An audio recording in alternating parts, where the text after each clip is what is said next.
presencia no solamente de hermanos, de amigos, sino de hombres y mujeres revolucionarias y revolucionarios que pasan por su mente no solamente un bien individual, sino un bien colectivo, y a su vez llena la esperanza de todos nuestros pueblos. Porque como ejemplo que en estos momentos pudiera de tomarse es la presencia de hermanos de países de América Latina y del Caribe, como es Nicaragua, El Salvador, Cuba y por supuesto Venezuela.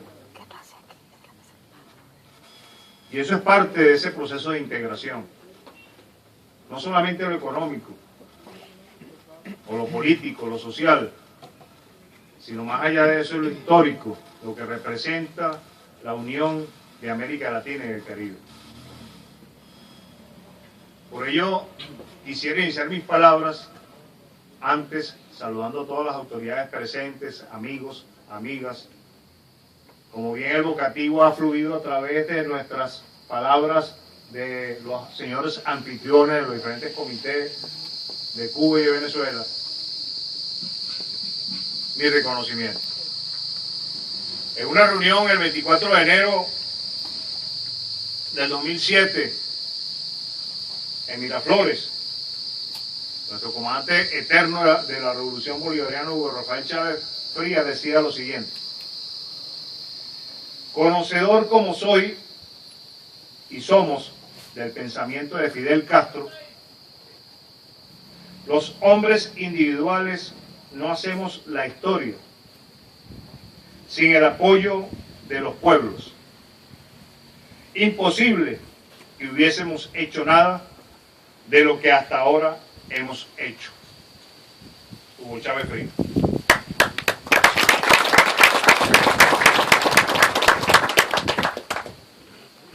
Nuestra historia abarca específicamente desde 1810, cuando se declaró una revolución por nuestra independencia, por nuestro proceso independentista que luego se diseminó a través de lo largo y ancho de América Latina y el Caribe. La historia tiene sus momentos oportunos, los cuales los pueblos lograron esta independencia. Después de esas historias épicas, nos encontramos que todavía, en pleno siglo XXI, seguimos luchando por buscar esa verdadera independencia, buscar la autodeterminación de nuestros pueblos. Por ello, en 1998 surge un nuevo sistema, surge un nuevo pensamiento, y no es más que el sistema socialista como sistema político.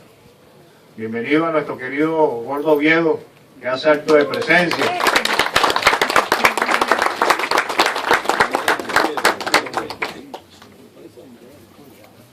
Y en ese contexto ha sido un trajinar por senderos diferentes. Primero, a través del poder originario, que es el pueblo, buscar un documento que respaldara la conducción política de un país que hasta 1998 lamentablemente respondía sencillamente a disposiciones de gobiernos o de partidos políticos tradicionales. Estos a su vez atendían a la hegemonía de ese gran imperio, el imperio norteamericano. Me decía un periodista en días pasados, otra vez los Estados Unidos. Me volteo y le digo, sí, otra vez, porque lamentablemente nuestra historia está llena de constante injerencia de los Estados Unidos, del gobierno de los Estados Unidos con los pueblos de América Latina y del Caribe. Luego, el acompañamiento, por supuesto, de las grandes corporaciones financieras, el Fondo Monetario Internacional, el Banco Mundial. Tanto así que uno de los colapsos caracterizados en nuestro país ocurrió en 1989, el 27 de febrero, cuando, por una carta de intención, de buenas intenciones, por parte del Fondo Monetario Internacional, le exigían al gobierno del presidente Carlos Andrés Pérez una serie de medidas impositivas que iban en contra del beneficio, si es que tenía, el pueblo venezolano. No, claro, con esto prosigue el gobierno del doctor Caldera y también, de alguna otra forma, se equivocó y surge para 1999 otro sistema político con características totalmente diferentes y respaldada por nuestra Constitución de la República Bolivariana de Venezuela. Siempre me acompaña donde voy. Siempre hay algo que retomar y leer. Hoy está en un proceso de fortaleza porque se le están incluyendo una serie de artículos para dinamizar el contexto de integración de nuestro país dentro de lo que es el concepto social. Manejando ese concepto de resiliencia, ¿no? Que lo que hemos vivido en estos últimos 20 años, cosas muy buenas, pero muchas cosas malas, producto de la intervención, y por qué no, también de errores que se cometen. Entonces hay que corregir elementos que nos permitan trascender más allá del ser e ir al deber ser. Por eso, muchos de ustedes, los cuales elogio, yo llegué acá en República Dominicana, había venido en otras oportunidades, pero a cumplir funciones, el 8 de diciembre del 2015, y ejerzo funciones efectivamente a partir del 16 de mayo del 2016. Y me conseguía en las provincias gente buena, humilde, hombre de a pie y de caballo también. Y me preguntaban, ¿cómo se siente, embajador? Y le decía, aplatanado, ¿no? Porque es que nuestras características son tan particulares y tan semejantes, por no decir semejantes, que como caribeños sentimos el calor, sentimos el dolor, sentimos la necesidad de esa verdadera integración. Por ello, hoy por hoy, nuestro país, que se fortalece cada día a través de esa resiliencia que les estuve hablando, ¿no? De buscar lo mejor a través de esas características negativas que hemos observado, o esa influencia negativa, o esa mala experiencia negativa, para seguir adelante. Por supuesto, no ha sido solo, ha sido con el acompañamiento de países amigos, de América Latina y el Caribe, como también de otros continentes. Y por eso siempre recordamos al pueblo hermano de Cuba, a Fidel, al comandante Raúl, porque allí se genera, por más de 60 años, el concepto de revolución. De allí se genera ese proceso de esperanza, en donde particularmente Cuba le puede decir al mundo, no que venció un bloqueo, sigue luchando contra ese bloqueo bestial de esa potencia del norte como es de los Estados Unidos de Norteamérica, sino le dice al mundo que sí se puede, que podemos hacer, que podemos trabajar, podemos fortalecer nuestras instituciones. Hoy Cuba lleva el galardón de poseer los medicamentos, por lo menos para atacar, no por lo menos, sino para atacar la cura, o para atacar, no, para favorecer la cura del cáncer de pulmón. Y eso lo hace un país con un bloqueo económico. Entonces eso es un ejemplo de lo que el ser humano, lo que los pueblos revolucionarios pueden hacer. Por ello, Venezuela seguirá latiendo el corazón de Bolívar, de Francisco de Miranda, progenitor de nuestra independencia, creador de nuestra honrosa bandera nacional. Zamora, el general del pueblo, de hombres y tierras libres. De Chávez, el que despertó la conciencia del venezolano y la venezolana a través de la historia, a través del árbol de las tres raíces, que no es más que el libro azul.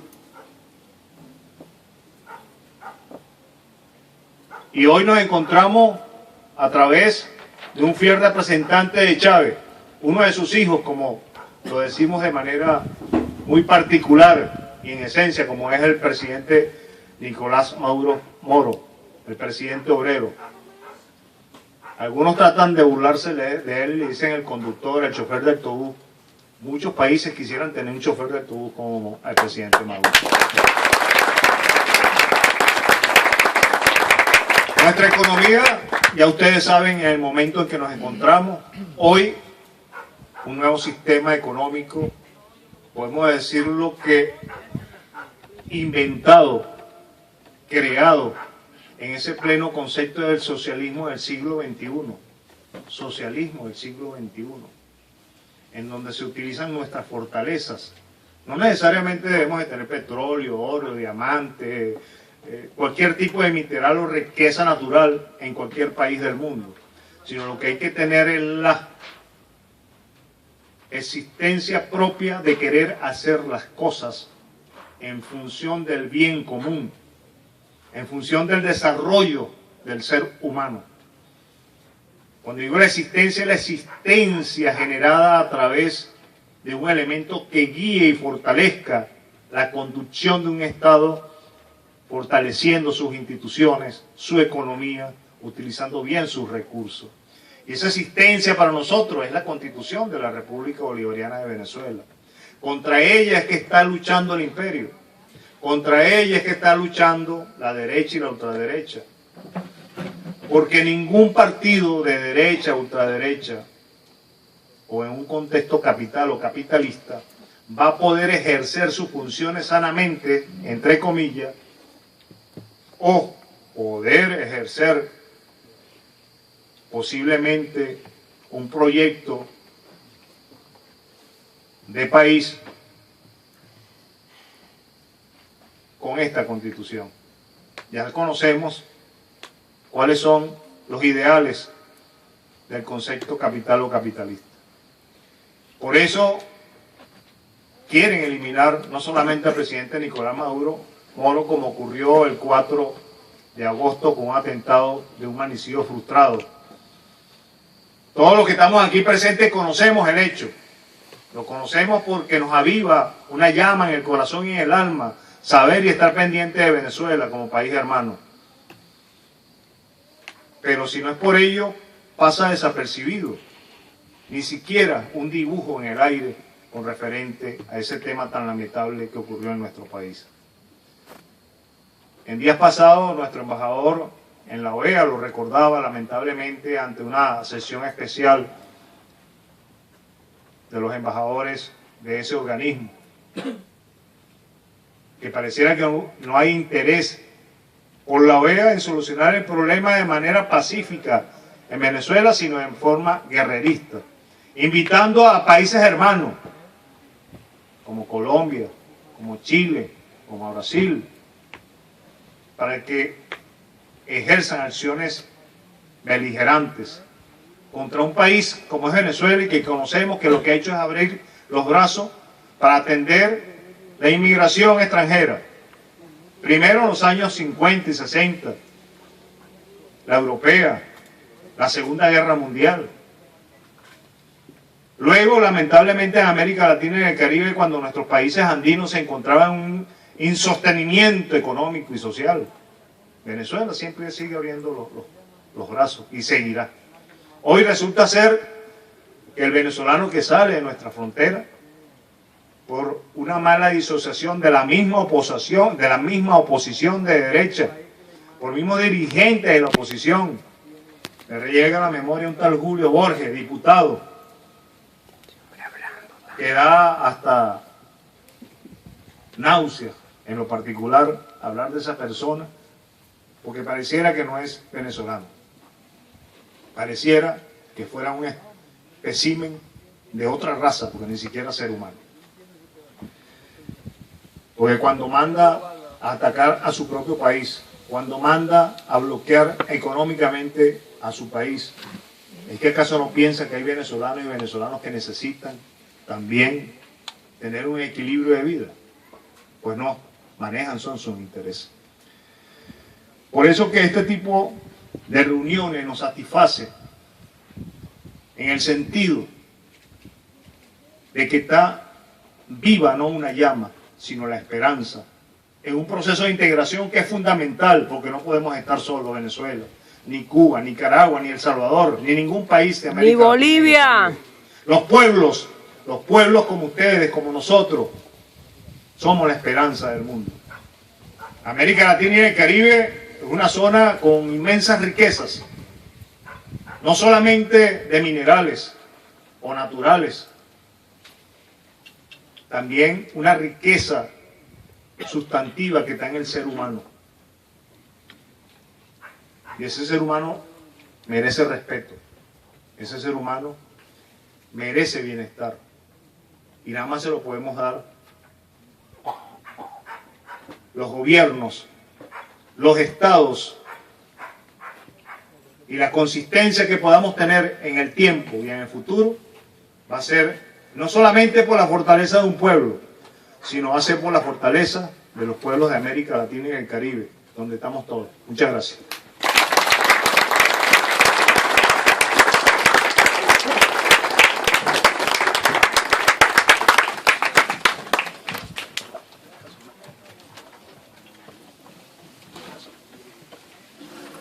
Felicitamos las palabras del embajador plenipotenciario de la República Bolivariana de Venezuela, que de paso yo le llamé general.